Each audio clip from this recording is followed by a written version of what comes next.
आप देख रहे हैं लोक जनसंदेश। महोबा के फरार चल रहे पूर्व एसपी मणिलाल पाटीदार की मुश्किलें अब और बढ़ सकती हैं। एडीजी प्रयागराज जोन प्रेम प्रकाश द्वारा आईपीएस मणिलाल पाटीदार पर 1 लाख का इनाम घोषित होने के बाद भी पुलिस की टीमें उसे गिरफ्तार नहीं कर सकी। मणिलाल पाटीदार की गिरफ्तारी के लिए पुलिस की 5 टीमें लगाई गई हैं। पुलिस की टीमों ने पाटीदार के खिलाफ विधिक कार्रवाई की तैयारियां भी शुरू कर दी।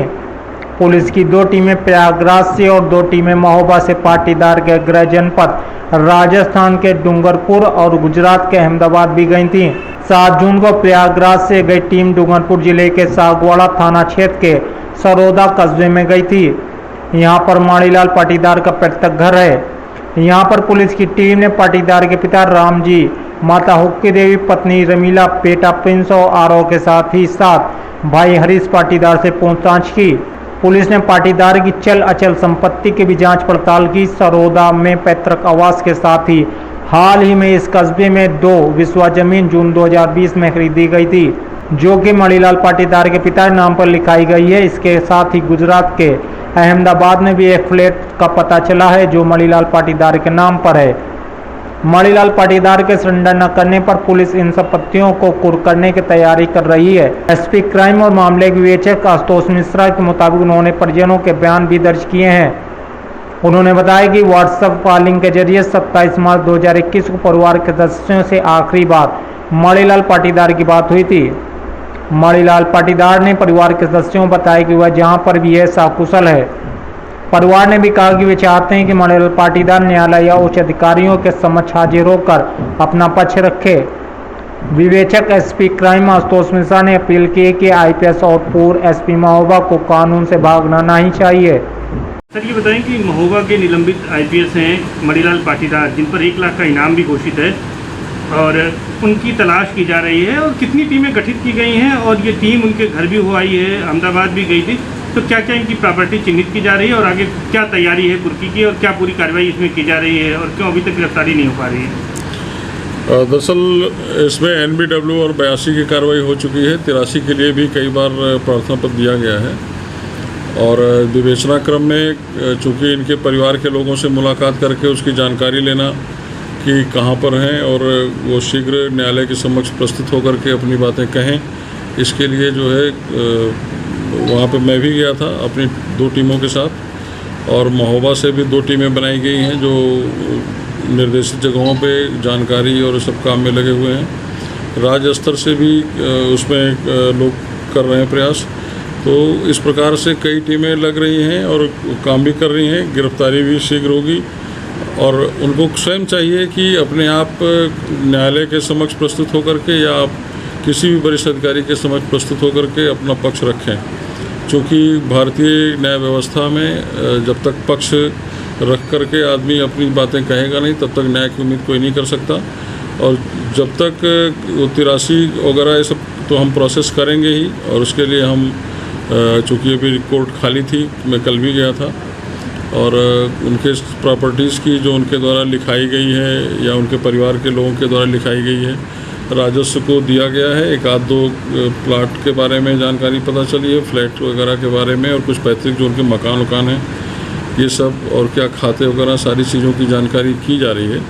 लेकिन ये सब कुर्की और सब चीज़ें तो हम लोग कर लेंगे, प्रोसेस है, और वो जहाँ भी हो, चूँकि आपका न्यूज़ सुन करके उनके पास से मैसेज जाएगा भी, तो चाहिए कि किसी वरिष्ठ अधिकारी के समक्ष या जहाँ भी हो वहाँ न्यायालय के समक्ष प्रस्तुत होकर के एक टेबल पे आकर के अपनी बातें रखें। और प्रॉपर्टी इनकी पता चली है क्या प्रॉपर्टी? अहमदाबाद, चूँकि जो इनका गृह जनपद डूंगरपुर में सांगवाड़ा थाना क्षेत्र के अंतर्गत जो सरोदा गांव है, जहाँ पे सरोदा चौकी भी है, वहाँ पे पड़ता है। वहाँ से करीब 200 किलोमीटर के आसपास अहमदाबाद पड़ता है। तो अहमदाबाद में फ्लैट और कमरे वगैरह और एक दुकान और सब चीज़ टाइप की पता चली है। तो अभी तो टीम पता कर रही है क्या क्या चीज़ें हैं। वैसे ज़्यादा तो नहीं लगता कि कुछ और होगा, लेकिन फिर भी जो चीज़ें हैं वो जानकारी की जा रही है, और टीमें भी कार्रवाई कर रही, और इसमें 83 का भी प्रयास किया जा रहा है। क्या इसकी वजह से क्योंकि वो हाजिर नहीं होने तो चार्जशीट भी नहीं दाखिल हो पा रही जब तक बयान नहीं हो जाते कुछ? जी हाँ, बयान तो हाजिर होने पे होगा ही, नहीं तो 83 का प्रोसेस है, 83 करके चार्जशीट लगाई जा सकती है। चूँकि एक रिट भी इनके एक अधिवक्ता बन करके डॉक्टर मुकुटनाथ वर्मा जी ने इसमें एक रिट की हुई है, जिसमें उनके द्वारा लिखा गया था कि पुलिस ने गिरफ्तार कर रखा है। तो इसको तस्दीक करने के लिए चूँकि हम लोग पास होता तो हम NBW 8283 का प्रोसेस क्यों करते, और किसी को गिरफ्तार करने के 24 घंटे के अंदर हमें माननीय न्यायालय के समक्ष प्रस्तुत करना पड़ता है, तो वो प्रक्रिया हम करते। और कोई आदमी अगर IPS अधिकारी है और उसके ऊपर है तो उसको भी हम कैसे रख सकते हैं। तो इन सब चीज़ों को लेते हुए माननीय न्यायालय ने भी 5 बिंदुओं पर आख्या चाही थी। तो उन सब के क्रम में मैं भी विवेचक के तौर पे इनके गृह जनपद जा कर के इनके माता पिता, भाई, चाची, चाचा, पत्नी और बच्चों से और अगल बगल के लोगों से भी हमने जानकारी की। तो उन लोगों ने बताया कि 27 मार्च होली के 1-2 दिन पहले हमारे व्हाट्सएप कॉल पे पत्नी ने बताया कि व्हाट्सएप कॉल पे बातचीत हुई थी, उन्होंने सारी कुशलता व्यक्त की थी। और रिट से लेकर के मुझे कोई जानकारी नहीं है। उन वकील ने हम लोगों के परिवार के किसी सदस्य से कोई संपर्क नहीं किया है, और वो हमारे कोई लीगल वो नहीं है, अधिवक्ता नहीं है, और ना उनसे हमने कुछ कहा है, और ना कहीं कोई हमने प्रार्थना पत्र दिया है किसी को, क्योंकि हमें इस तरह की कोई वो थी ही नहीं। एक बार जब अखबार में झूठी खबर न्यूज़ में हमने पढ़ी थी तो हमने देखा, उसके बारे में पूछा भी तो उन्होंने भी उसका खंडन किया। और हम भी इस रिट के बारे में जो आरोप लगाए गए इसका खंडन करते हैं। उन लोगों ने खुद ही एक वीडियो क्लिपिंग बनाया, उनकी पत्नी और छोटे भाई ने, हरीश ने, जो हरीश पाटीदार हैं, उनने भी बना करके हम लोगों को प्रस्तुत किया। हम लोगों ने कहा आप 164 का बयान कर दिए, बोले सर आप जहाँ कहें वहाँ हम कर सकते हैं। तो उन लोगों ने खुद ही किया। उनका कहना था कि सर हम लोग जो है खुद ही प्रयास करेंगे कि भाई साहब आएँ और अपनी बात रखें। तो परिवार के लोग भी ये चाह रहे हैं, और हम लोगों ने बताया कि नहीं करेंगे तो आप लोगों ने चूँकि नंबर डिलीट किए हैं और छिपाए हैं तो अगली कार्रवाई भी हो सकती है। तो इसलिए उनको जल्दी से जल्दी न्यायालय के समक्ष आकर के अपनी बातें रखनी चाहिए। और चूँकि ये भारत है, यहाँ पे न्याय अवश्य मिलेगा, इसको हर व्यक्ति को समझना चाहिए। 5 बिंदु पर जो कोर्ट ने रिपोर्ट मांगी थी वो जवाब भी दाखिल करना होगा कोर्ट में?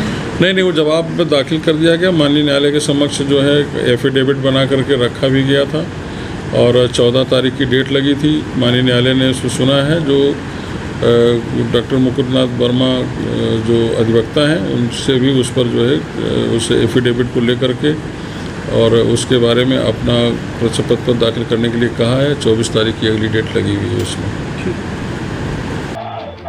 आप देख रहे हैं लोक जनसंदेश।